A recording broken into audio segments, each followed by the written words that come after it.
Beau and Jess started the KV-1S project in July last year.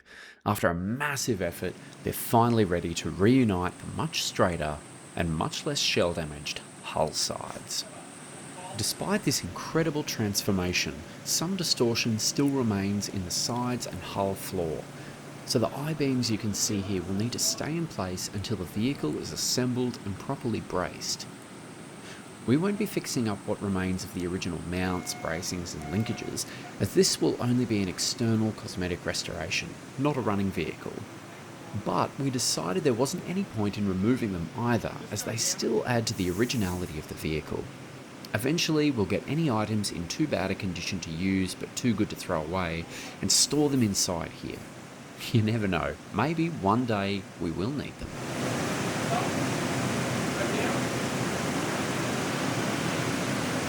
Each hull side weighs several tonnes and is over 6 metres long. They're really tricky to manoeuvre and line up in our little workshop. Okay, stop. Side shift to me, Beau.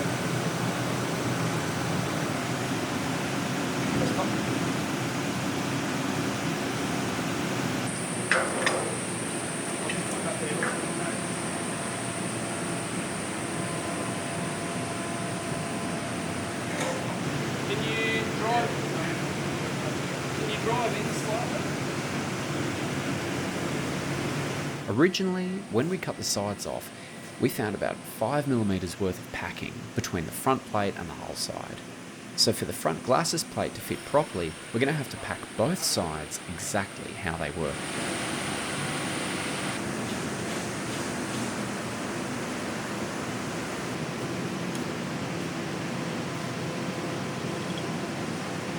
Thanks to the strength and flexibility of the stainless steel stick weld, Beau can use this tack he's just done as a pivot point in order to make some slight adjustments to the angle of the hull side with his sledgehammer.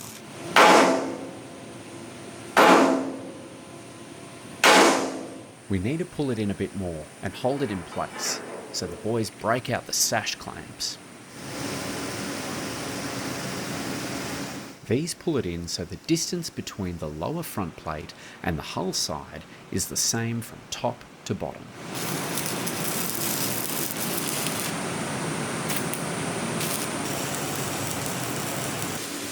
With the front secure, we move to the rear of the vehicle, where the hull side curves outward away from the floor.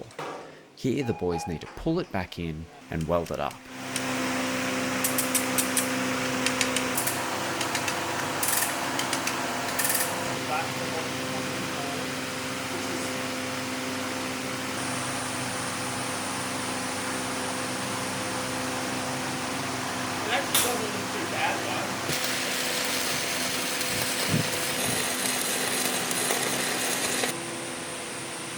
By pulling the rear in, it seems as though the bend has followed it inwards, and now we need to push the center of the hull back outwards.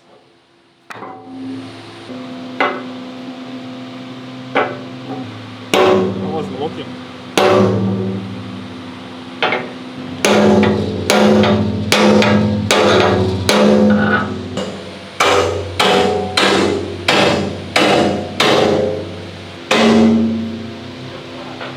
That's it? Yeah, now 38 mil. It's still a little bit out, but it's barely perceptible. So now we need to pull the floor up. I'll get a shifter.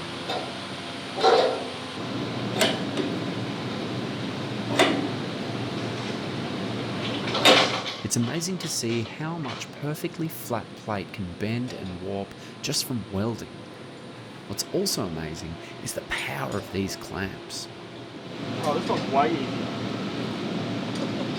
It's pretty wild what's going on there with that clamp, but yeah, maybe don't go any more than that. Just measure it and see what's going on with it. It's a lot. 26.5. So 6, 7. 6, 7. It's in between. In between, yeah. No, 27. 26.5. Now onto the other side, where we basically follow the same process.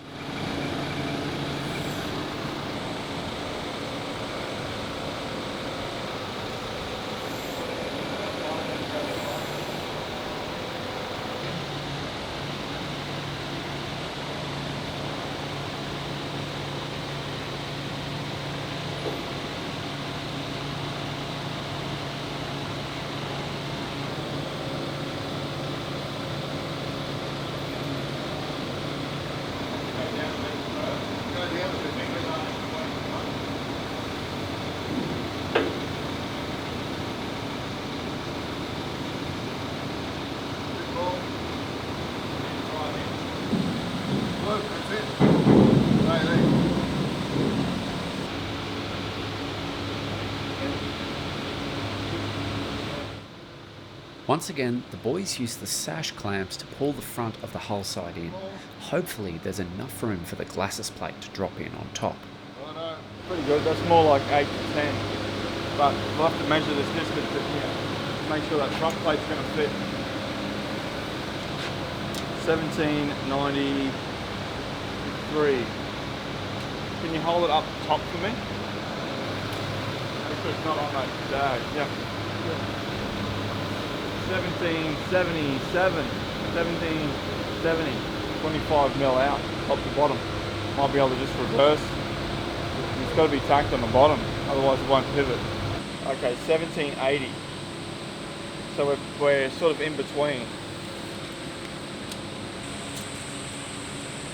Is that sitting pretty good there? 1780. So the hull side is laying outwards away from the vehicle. Beau tacks it on the bottom, then he can pull it in at the top so everything all squares up. That done, he uses these bracings to hold it all in position while he fully welds the vehicle.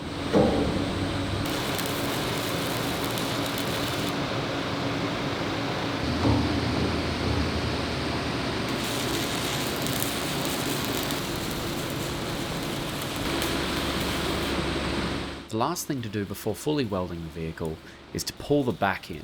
Like the other side, it's splayed outwards away from the vehicle, but this is easy enough to pull in.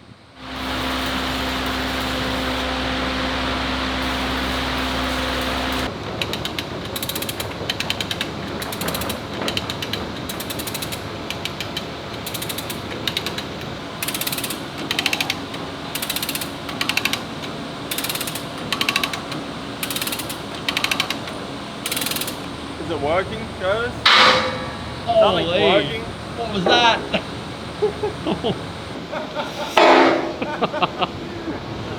So Such bad. a, you know what? So cheeky. Yeah, it's pretty funny. Do you reckon we need to go more?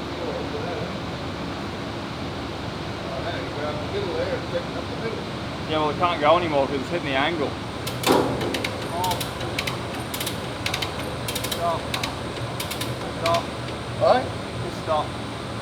It seems to be. It it's got caught on that middle part, and then the back's bending. Boys decide to pull up the floor and start working their way down with bracings and weld. This will secure these massive heavy parts together and make it safer as they work on pulling the last few curves out.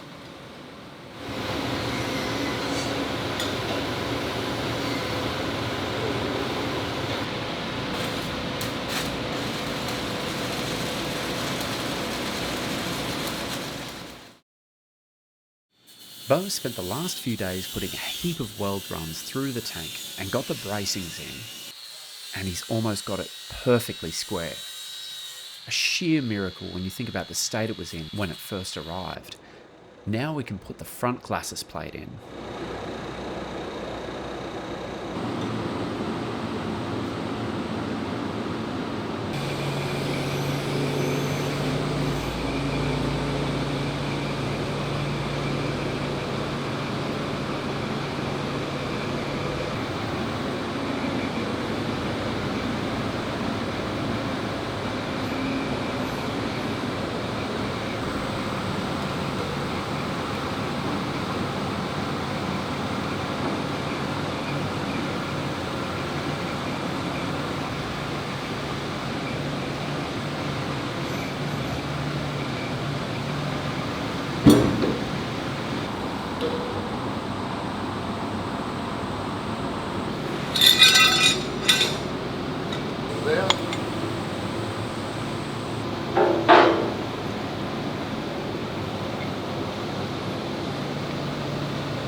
One thing we didn't pick up on was that there was actually a curve in this glacis plate from some previous impacts.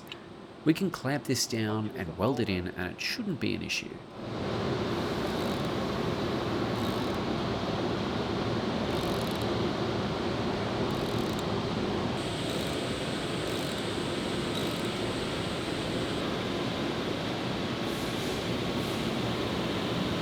What do you reckon? Good as we're gonna get it.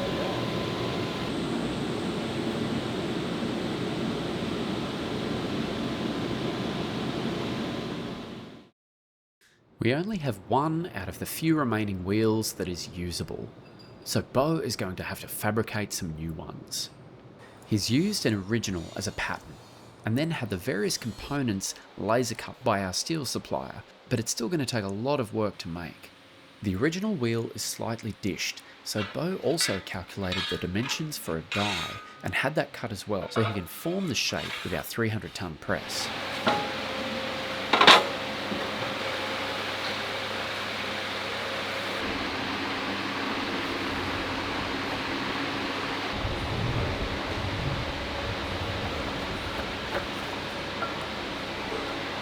That's it, that way.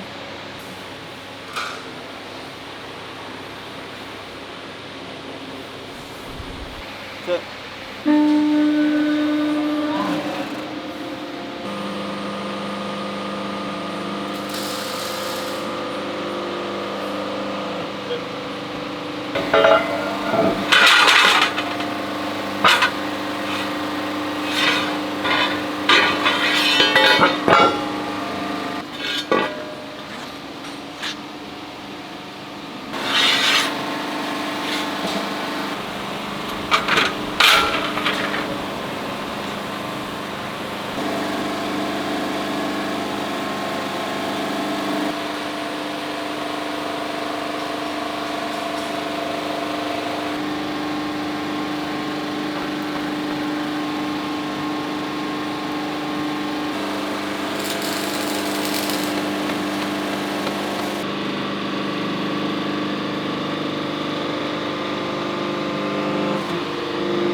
What are all these little holes here for, Beau?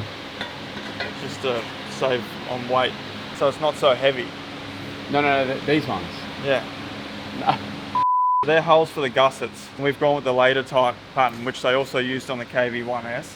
I think we've got 3 different types of wheels, or 4 different types of road wheels. So they would have been upgrading the vehicles all the time, and I think they had an issue with the original type of wheel that the KV-1S would have come out with, deforming and breaking as they were driving along rough terrain. So the earlier ones didn't have anywhere near as much gusseting. The steel tyre on it was always crushed and deformed. So as soon as they started deforming, because they were a cast part, they would start to break apart. So then the wheels were always compromised. And we've got examples of that happening on our earlier ones out there. So they upgraded the wheels as they went along, and this is one of the later type upgraded style wheels, and these holes are for the gussets.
Even though the KV-1S is only a static restoration, it is a huge and heavy project, and I think you'll agree that Beau and the boys have already made incredible progress. I'm sure no one would have ever guessed that this Stalingrad veteran, blown to smithereens on a French firing range, would find itself undergoing a full blow-up here in Australia. So if you think the boys earned it, be sure to leave a like, a comment, and support the museum by subscribing for more. This week's episode was quite short, so we'll be releasing a bonus episode on Friday. So until then, I'm Kurt from Armour, and I'll see you on the next one.